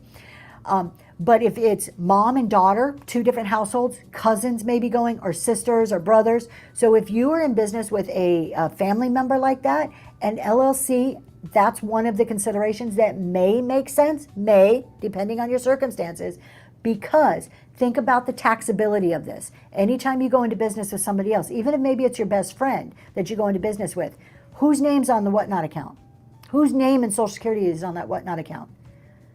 Whoever's name is who's going to get taxed. So if I went into business with my best friend on Whatnot, and I set up my Whatnot account, and then I'm like, hey girl, this is totally cool, come do this with me, and now we're sharing stuff and we're keeping all these records on who did what, who owes what, who gets what money, but then Whatnot sends me a 1099, that's in my name. Now I have to issue her a 1099. It starts to get tricky and funny. Stuff like that in LLC can really help split profit and expenses in a structured way between two best friends, family members. So you want to think about things like that. I've got a lot of questions like that. Oh, me and my mom went into business. Well, guess what? Mom's paying all the tax on that. And maybe that's not the smartest thing. Maybe mom's in a higher tax bracket than daughter is, and it doesn't make sense. Well, you can structure an LLC to give the daughter more of the income so that the tax is less than if mom took it. So this is where you need a good tax advisor too. There's a lot of strategy that goes into it. So with that, I think we're going to go, because that was a really heavy topic. Oh, we got the giveaway going. Let's run the giveaway, and then we're gonna find somebody to raid. Y'all have a great weekend. Week. I'm gonna be back tonight. Yeah, my brain's a little fried. I'm going to be back tonight. Ledger to Leadership. We are in week 11 of the 12-week accounting course. So if you guys are interested, come see me. When do you put the Social Security number on Whatnot? When you sign up to be a seller, they will not pay you without it. They are legally required to ask for it. All right, let's see who's going to get that giveaway. Sherry got the giveaway. Thank you guys for being here. Congratulations. So y'all have a great week. I hope to see you again throughout the week. And he's giving me the hold on, wait symbol. I don't know what he's doing. Are we looking for somebody to raid? He got it. All right. Are you doing the raid? Okay. We're going to go raid. I have no idea who. My husband picked it, so I'm going to be as surprised as you guys. Have a great week. So this is a new seller. Give it a little bit of grace and hope you enjoy the room. Have a wonderful day. Ducks in the chat. Always forget that.